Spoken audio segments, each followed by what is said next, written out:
വെള്ളാപ്പള്ളി നടേശനും പത്മഭൂഷൺ പുരസ്കാരമുണ്ട്. നിങ്ങൾക്കത് വിശ്വസിക്കാൻ പറ്റുന്നുണ്ടോ? പെട്ടെന്ന് ആർക്കും അങ്ങനെ വിശ്വസിക്കാൻ പറ്റില്ല സാർ. എന്നാൽ ഇവനിതിനെങ്ങനെ ചാലാക്കി? എനിക്കൊരു എത്തും പിടി കിട്ടണില്ല ഈശ്വര. എനിക്ക് തന്നെ ഒരു എത്തും പിടുത്തം കിട്ടുന്നില്ല. പിന്നെയാണ് നിങ്ങൾക്ക്. ഇനിയാണ് എന്റെ സ്നേഹത്തോടെ ഇവര് വെച്ച് നീട്ടുമ്പോ എങ്ങനെയാ മോളെ? എന്തോ എങ്ങനെ? എനിക്ക് താല്പര്യം ഉണ്ടായിട്ടല്ല, പിന്നെ അവരൊക്കെ നിർബന്ധിക്കുമ്പോ എങ്ങനെയാ വയ്യാന്ന് പറയുന്നത്? വാസ്തവം അവരെ കൊണ്ട് ഇതിൽ കൂടുതൽ ഒന്നും ചെയ്യാൻ പറ്റുകയില്ല. കൊച്ചു കള്ള വശീകരണ മന്ത്രം വല്ലതും കയ്യിലുണ്ടോ? അങ്ങനെയൊന്നും അല്ലെന്ന് കേട്ടോ? ആ റേഡിയോയില് പേര് കേട്ട്. എന്താണ് ജോയിക്ക് ഇപ്പൊ തോന്നുന്നത്? സന്തോഷം.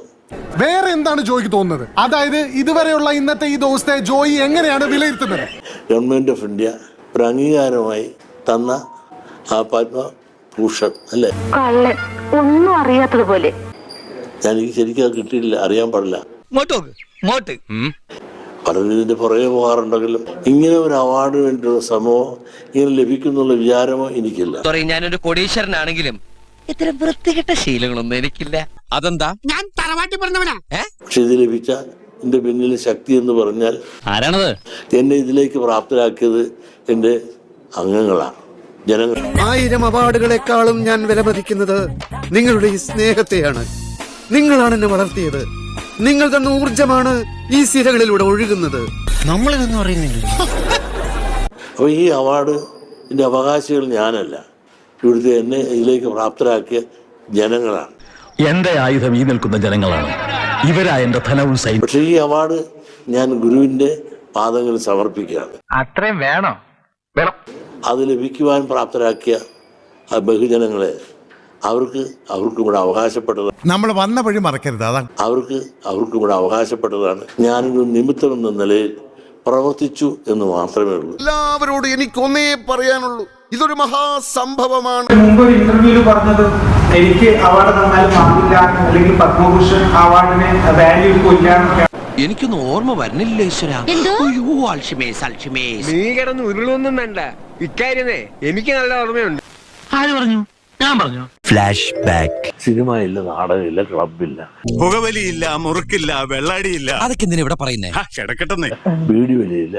ഇങ്ങനെ അത്യാവശ്യം വേണ്ട ഗുണങ്ങളൊന്നും എനിക്കില്ല. അതുകൊണ്ട് എനിക്ക് പത്മഭൂഷൺ കിട്ടും എന്നുള്ള വിചാരവും ഇല്ല. സാർ BJP-യോട് ഇത്രയും അടുത്ത് പ്രവർത്തിക്കുമ്പോൾ പത്മഭൂഷൺ കിട്ടുമല്ലേ? എനിക്ക് വേണ്ട. അതെന്താ?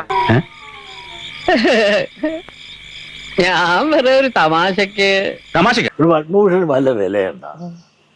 അത് കാശ് കൊടുത്താൽ കിട്ടുന്ന സാമാനമായിട്ട് മാറി. നാണക്കേടല്ലേ? നമുക്ക് അഭിമാനമല്ലേ വലുത്? അതൊക്കെ അന്തം ഉണ്ടായിരുന്നു, കാലം ഉണ്ടായിരുന്നു. പത്മഭൂഷൺ ഏത് പട്ടിക്ക് വേണം? ഞാൻ തരാന്ന് പറഞ്ഞാൽ ഞാൻ മേടിക്കല്ല. ഞാൻ വല്ല അവാർഡ് മേടിച്ചാൽ നിങ്ങൾ കേൾക്കും. ഒരു കാര്യം ഞാൻ സേതുവിനോട് പറയാം. ഇഷ്ടമില്ലാത്തടത്ത് പറ്റിക്കൂടുന്ന ടൈപ്പ് അല്ല ഈ രമണൻ. അഭിമാനം വിറ്റ് തിന്നുന്നവനല്ല. അല്ല, സാർ BJP-യോട് ഇത്രയും അടുത്ത് പ്രവർത്തിക്കുമ്പോൾ പത്മഭൂഷൺ കിട്ടുമല്ലേ? എനിക്ക് വേണ്ട. നമുക്കൊരൊറ്റ വാക്കേ ഉള്ളൂ. എന്നെ അറിയാവുന്നവർക്കറിയാൻ കാണിച്ചുള്ളവര് തീ കുരുത്താണ് ഞാൻ. മരണത്തെ മുമ്പിൽ കണ്ടതാണ്. എന്നിട്ട് നിന്ന നിലപാടിൽ നിന്ന് ഞാൻ മാറിയിട്ടില്ല. അറിയാലോ നിനക്ക്.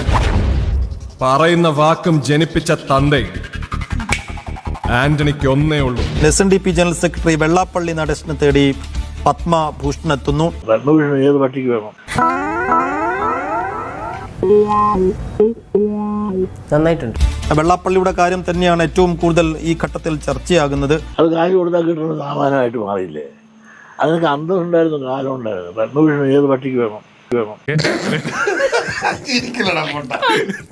ആ സമയത്ത് ഒരു മാസ് റോളിലാട്ടം വന്നേ, അതൊക്കെ പോയി. രാഘവൻ നായർ ഇന്നലെ രാത്രി വീട്ടിൽ വന്ന് പറയുമ്പോ ഞാൻ അയ്യടാന്നായി പോയി.